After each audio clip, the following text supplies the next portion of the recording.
A very warm welcome. Today we have with us Mr. Ajay Chaurasia, who is the Vice President at RupeeRedee. A very warm welcome, sir. Thank you for joining at CXOTV. Thank you for inviting me on CXOTV.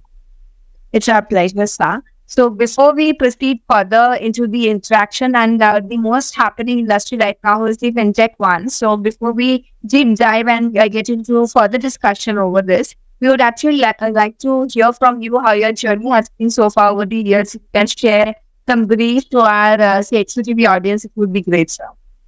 So my journey started in 2016. I joined a company called Zeta, I think in 2016, and that's where the fintech journey started. And I think I was at the right time at the right place because that's the time when the demonetization came in, and all of a sudden the digital transactions started going like the entire bubble just went up. And since then, I have been interested with fintech industry. I've been into multiple domains. I've been into payments. I've been into payments bank. I've been into payment gateways. I've also joined lending companies today. Right now, I work in RupeeRedee, and RupeeRedee is a lending tech company which is into digital lending and currently servicing to the customer and across. And the last 7 years, I would say the journey has been fantastic. One of the reasons is because you could see that this industry was almost having only 5 to 7 players, but today there are more than 500 players in the market, and almost everybody wants to touch base in this industry because the demand and the user experience is getting better and better every day. And since we are a growing economy, the aspirations of Indians are very high, and to fulfill those aspirations, lending companies are definitely trying their best, which you definitely see whenever you're looking at sales happening across all the e-commerce platform recently, right? That this is the time festive season when people come in and take it because the ease of access has become very easy. Today, doing a digital transaction is not a problem for anyone. Everybody has at least 2 to 3 different applications on the phone for doing any kind of UPI transaction, maybe the card transactions, or I think hardly people are using cash, especially in tier 1 cities. Cash has almost gone away, and you can see small shops and everywhere you can see it. Absolutely. I think the evolution has been, or rather the transformation that we are seeing in the industry is commendable. And as you rightly mentioned, the amount of cash flow is there, but at the same time, the amount of UPI transaction that has increased tremendously. People are making it more convenient. I think that's way more easy. You do not need to worry about the changes and everything. It's way more convenient. So moving ahead, when we actually are talking about the fintech industry, it has been rapidly evolving. So could you share your insights onto the current state of the industry and some of the trends or innovations which you think are actually shaping it? See, one of the reasons of the growth of the fintech industry is I would say the demand generation. Basically, the Gen Z people are obviously today you can see that people who were born in 2000 are now 23 years old and is able to do voting, almost have the bank accounts and the transactions. So the demand is getting higher. Everybody is looking at the ease of access. Nobody wants to go back to the days where they go to a bank for any small transaction. And you would also see this into when you look at the banking. So not just fintech, the banking industry has also transformed. Today, banks are doing a lot of partnership with fintechs. Today, fintechs are doing partnership with small finance banks. NPCI and government is also giving a lot of push as to how the fintech industry should evolve. A lot of factors why this industry is growing is one, cash was always a problem to carry. I mean, think of the days when you had to buy an iPhone and you have to carry 150,000 rupees of cash in your pocket and go and buy the phone. Today, you just go and swipe your card or probably do a UPI transaction and or maybe take a loan from a pay later company and just buy the phone right away. So the ease of doing a transaction has become easy. Accessibility is there. You are maybe at 11 o'clock in the night, you're going somewhere and you don't have cash. You can just use your UPI, take out your phone and do the payment. The industry has been growing well. If you look at the data, UPI transaction has been on the highest ever since it was launched. Most of the companies, like if I talk about my company, 95% transactions that we do while collecting the payments from customers are from UPI. People are rather not even using net banking and let's say debit cards. I don't remember when was the last time I used a debit card in India. I think UPI is almost everywhere. So looking at that, the industry is shipping very well. Now, because there's so much cashless transactions happening, the interest from the market, from the buyer side or supplier side are also getting better. Why? So back in the days when, just let's scroll back 5 years before, and you would see if you want to ask somebody, so do you have, can I pay a UPI? And they'd say, no, I don't have it. But today you would probably have the 3 scanner codes on them. You will see X, you'll see Y, you'll see Z, right? 3 different options. Now, because of this, lending has also evolved. Because lending in the previous era where you have to give the money to somebody in cash and then collect the money in cash was a problem. For that, you need to add branches, you need to add people on the branches. But today, if I look at my company, I only have one office in Gurgaon and we don't have any branches. But still, we service people as far as Andaman and Nicobar, as far as Lakshadweep, to every corner of India we are currently servicing. And it has all been possible because of the evolution of fintech industry. Yeah, I think industry is getting better, and by 2030, I think this would be adding a substantial amount in our economy. Yes, yeah. I think the same, and as we just mentioned about the amount of transactions that has happened via UPI, it's actually been a tremendous journey for India as well, and the UPI transactions are everywhere now. So also, when we talk about RupeeRedee's core product, if you could let us know some insight about it and the services that you do, and how do they cater to the financial needs of your customers? So RupeeRedee was founded in 2019 is when we started our operation completely. And we have always been targeting the audiences which are underserved category. See, we are a 1.5 billion population. Banks would have a certain criteria to take a loan. As an example of myself, when I was looking for an education loan to go forward for my education, I had to go to 6 different banks, sit with everyone, and then with a little bit of known and people that I knew because I come from a tier 2 city, because of a pressure from somebody else, I got a loan. Otherwise, I would have not got a loan. Now, this was a problem that has been in India for a very long time. This problem still remains for the category which is underserved. There are people who are not having a fixed income or probably a salary set. And we talk about salary, only a bunch of people are salaried in India. Most of them have their own businesses, maybe small shops, but it doesn't mean they don't have a fixed income. They are getting a recurring income every month, but yes, it is not coming in the form of 20,000 rupees getting credited in your bank account, but it is coming in the form of 200 rupees coming in every day, and then you're doing a profit and loss. Okay, my income is 15,000 rupees a month. So that is how your income is coming at this point of time. So when we talk about RupeeRedee, we are targeting to these audiences because nobody is giving them loan.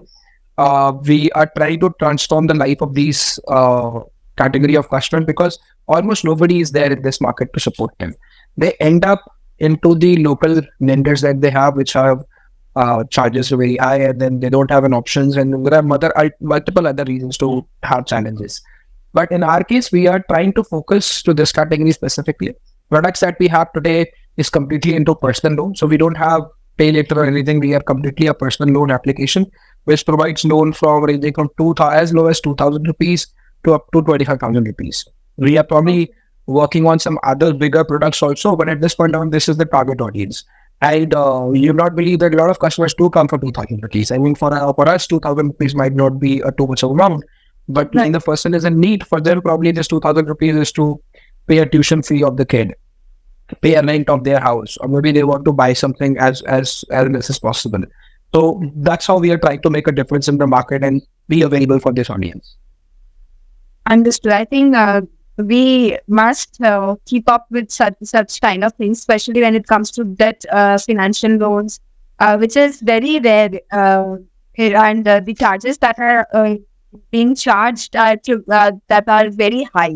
So moving further, when we talk about this fintech, it's going to be a very competitive. It's actually a competitive industry. So what market strategies and tactics that you think are going to be most effective in acquiring and retaining the customers for RupeeRedee? See, retention of customer is the most important aspect for any company to survive. You cannot just keep burning money on new acquisition month on month. You have to retain the audiences as well. How do you retain them? You retain them by giving them, by enhancing their limits. That's number one. Second, by giving them good customer service so that they don't have a problem in repaying the loan and getting another one. And then also be available at wherever somebody is looking for a lead. We have a lot of branding activity, marketing activities that we do so that when people are looking for a loan, we are available to them. Now, when we talk about competition, yes, competition is there, and this competition is increasing on a daily basis. If you look at, I mean, there are a lot bigger companies in the market who are getting into it. Banks are also now trying to tap into this market because they have seen how big this market is becoming gradually. To stand out of it, I would say consistent innovation is required. What are you trying to do? How are you trying to reach out to your audience? That is important. More products needs to be coming in this segment. You need to cater your customer very specifically and maybe personalize the content that you are doing it to them, and they will stick to your brand. So, and specifically keep a focus as to what is your audience segment. You cannot be jumping on multiple audience segments. So, like for example, we are very sure and very certain what segment are we going to, and this is going to be our premium segment for it. And that's how we want to create a niche market for us. Wherein if even if my customer is getting another option, he would probably keep my app also and would not let me go unless obviously I differ in charges. If somebody cheaper would come in, as an Indian customer, we are always love to bargain.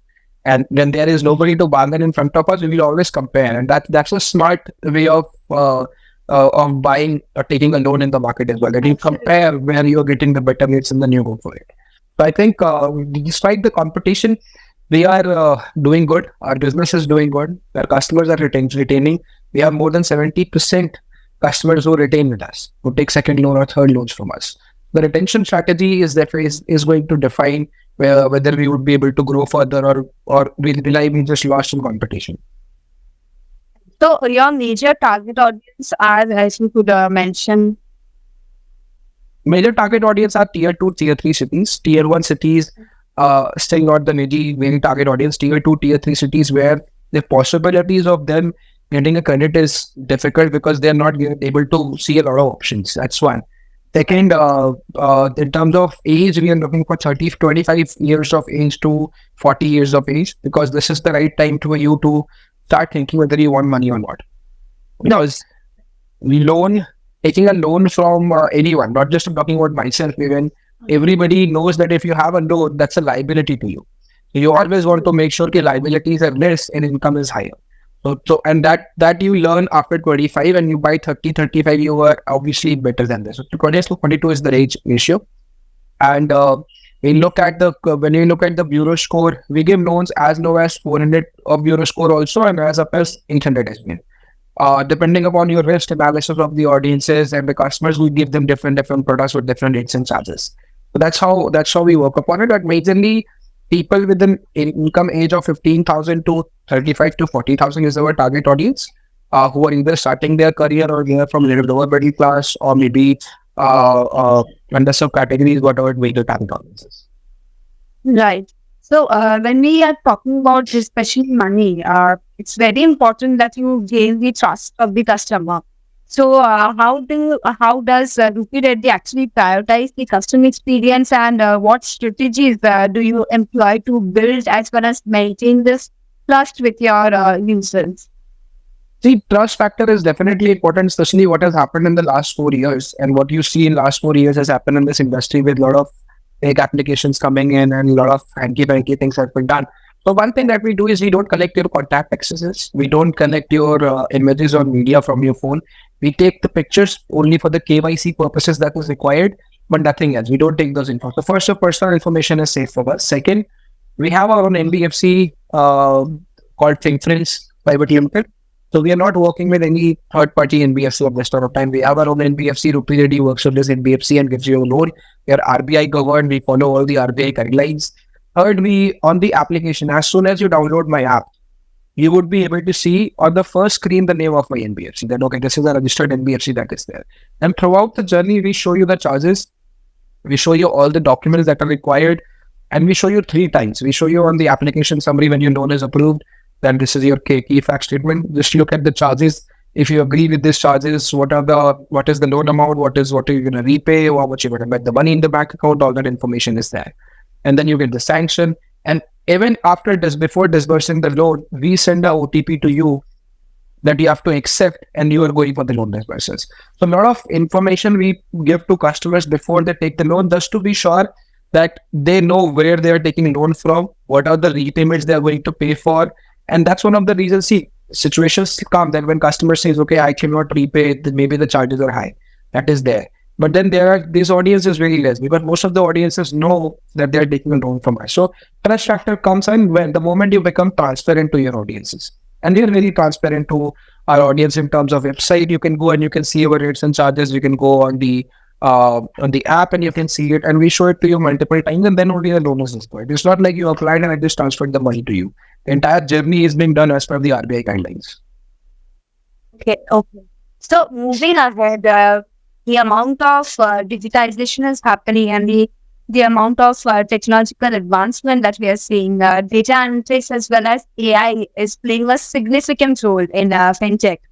So how do you think that RupeeRedee is leveraging these technologies to actually make more informed lending decisions and enhance the customer experience overall? See, without AI and data, I think digital lending is not possible. We started doing this back in 2019 because our entire process is digital. Nobody is sitting in the office. Nobody is sitting in the office and reviewing your file.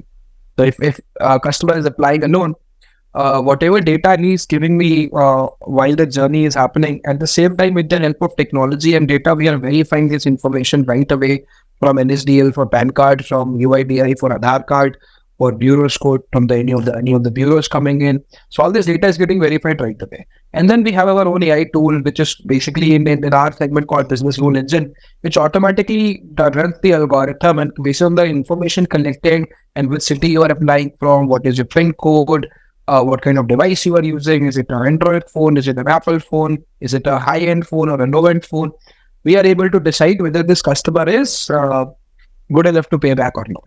And then all the alternate data like your KYC and bureau, you get more information as to how much is his income, how much he has taken loan from the previous guy, what is his income debt ratio. On basis of all of this, we are able to build a good risk engine. And based on that risk engine, we are able to disburse the loan to the customers by doing an informed decision. But obviously, you never know at the end of the customer what can happen and why he's not able to pay. But yeah, the focus of every company is to reduce the NPAs. Two things happens by reducing NPAs. One, the business is able to do good in numbers of profit and revenue. Second, we are also able to bring down the cost for customers. So if our NPAs are good, we can offer the loans to customer at a lower cost. Yeah. I don't want to unnecessarily charge the customers. See, why banks are able to do it better? Because they have your more information. They have information of your bank account, your information. While we as an NBFC, we are a non-deposit NBFC, so you will not put any money into me. I am depending upon this data. As much as my NPAs are less, the better credit cost I'm going to give you. And that is why it's not just for customers. It is also important for us that we are doing a very thorough analysis of the customer and doing a responsible lending. Because eventually when the customer is not able to repay, it's a stress on him and it's a stress on us also. And it's a bigger stress on us because a lot of money has come from that. So yes, that part is something which is taken very seriously in any of the digital lending company. Yeah, I think that's the major crucial area, when you're lending out, especially for the ones who have already lended out the company.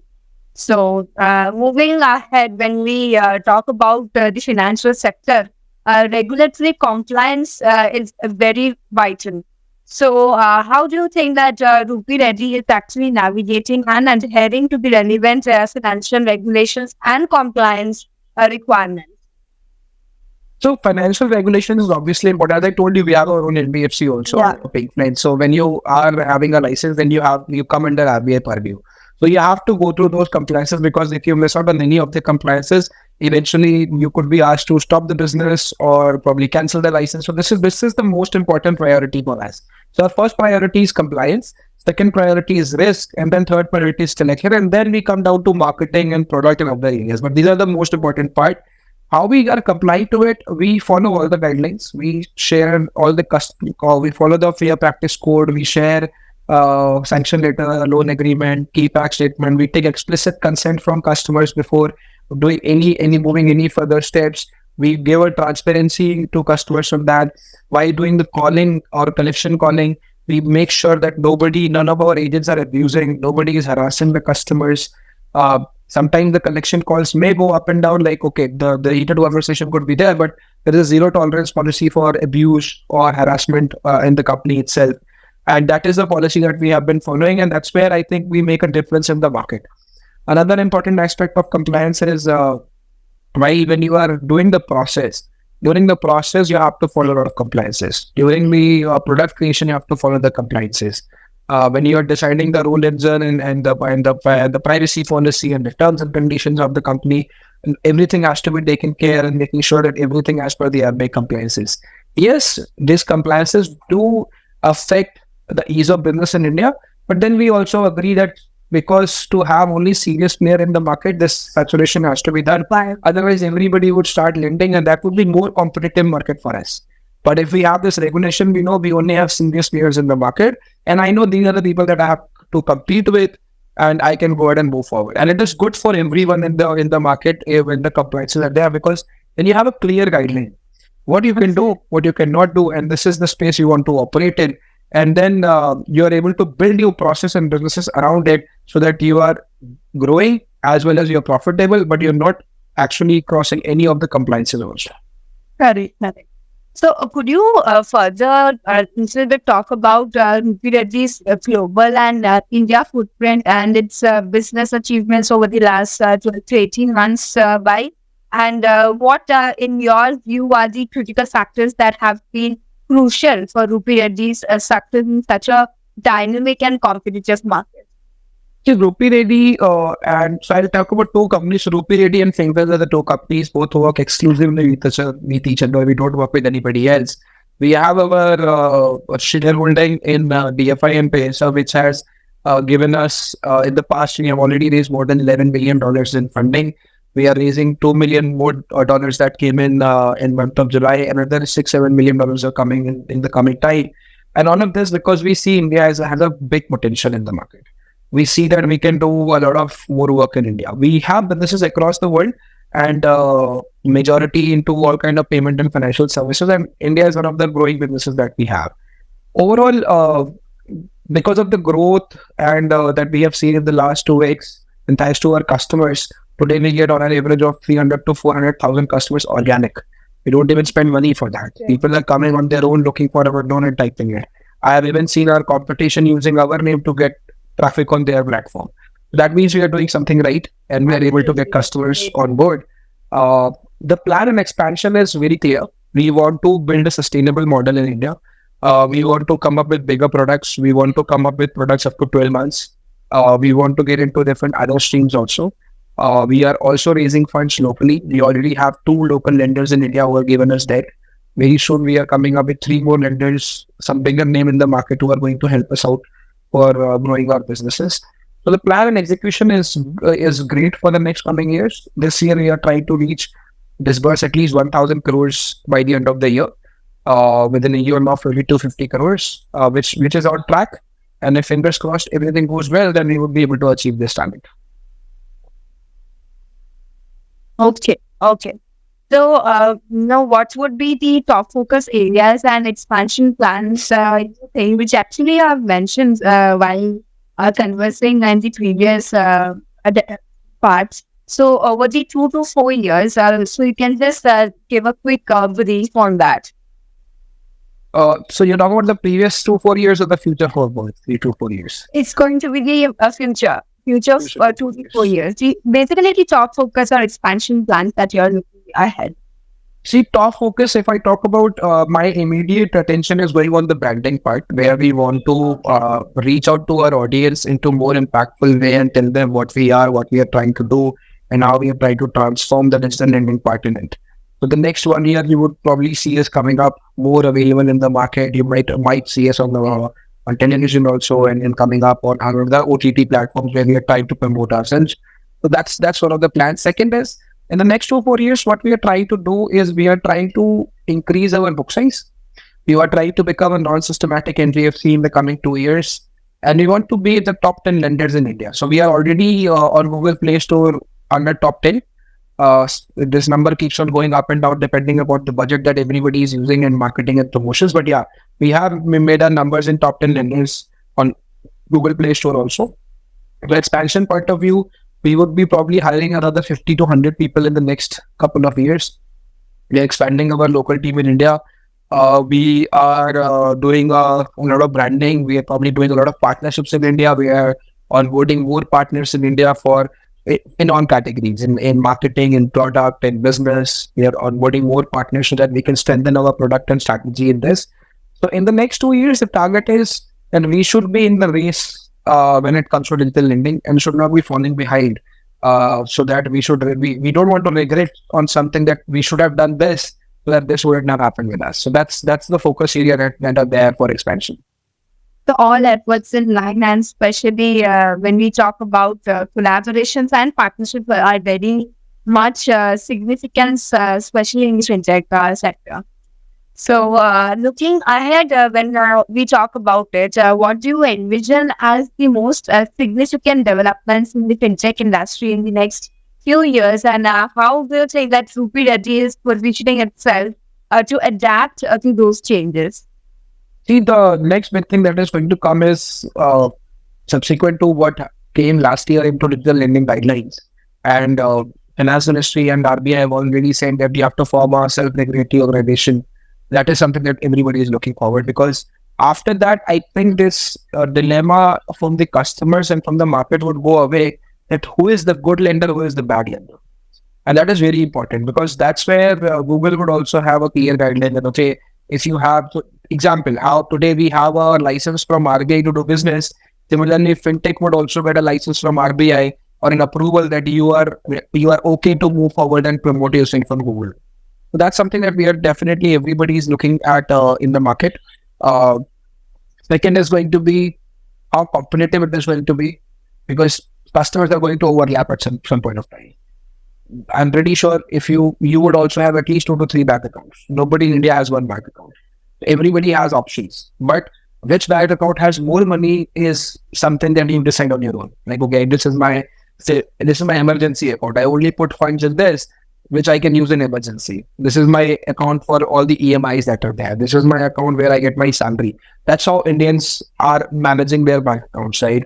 So that's the part which is going to be important, that which player you would be. Would you be a secondary player for a customer or a primary player for a customer? And that will all depend upon the strategy, the rates and the charges and the costing that you're giving to the customer. What has been the customer experience? Are they easily able to reach out to you or not? So we are focusing a lot on customer experience. So we are trying to be sure that we are available for our customers for every kind of need and requirement is necessary. Yes, sometimes we definitely invest on that, and that we see on our social media pages, and we are taking it very seriously. A lot of times our customers are complaining that, okay, I tried to reach out to you, nobody replied to me. But that's not the cases, because we do more than 100,000 loans in a month. So out of 1 million customer, if I'm missing out on 10, 20, while it is still a priority, but it's not a major challenge. I would say we are trying to handle every customer as present. But yeah, these are the areas that we are looking at, and we're trying to fulfill this. Everybody has flaws. We also have it. We're trying to fix it. And the plan is that within the next 2 years, we would try to fix all of them.